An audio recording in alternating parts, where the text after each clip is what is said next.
今日煲金瓜湯，材料就有豬骨先揮咗水先，就呢個就有無花果啦、蓮子啦、百合，呢個麥冬，呢個薏米，呢個眉豆，就買咗個金瓜，呢個夏日消暑湯。先將呢啲湯料用水浸10分鐘先。咁個金瓜咧就要切開佢，嗰個瓜個中間嗰啲囊啊，啲核就唔要嘅。咁呢個夏天呢個湯好好嘅。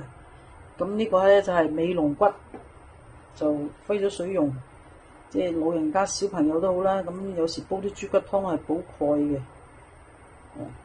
我哋中國人冇辦法，鈣片又食唔慣，就咁樣就好啲噶啦。啱先俾漏咗少少嘢，就係呢個肉粥啊，攞出嚟睇，呢啲野生肉粥嘅，野生肉粥，俾少少落去好好嘅，甘，唔使俾咁多，因為2個人份量差唔多得嘅，有少少就好好味嘅肉粥，一齊浸一浸佢。水滾啦，煲湯一定要滾水先好落嘢嘅，特別啲瓜菜咁就唔會苦同埋澀嘅。咁就先俾咗啲煲湯嘅材料，就俾啲豬骨，俾埋啲瓜，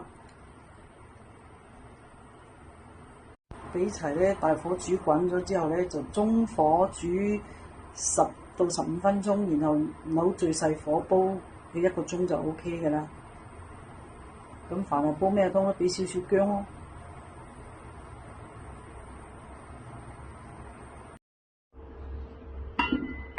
哇！啲湯煲好咗係咁樣，飲咗好好飲，好甘。今晚食咩餸？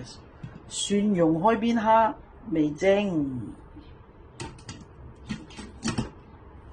仲有呢度飯就煮好啦，給你看一看。今日蒸水蛋，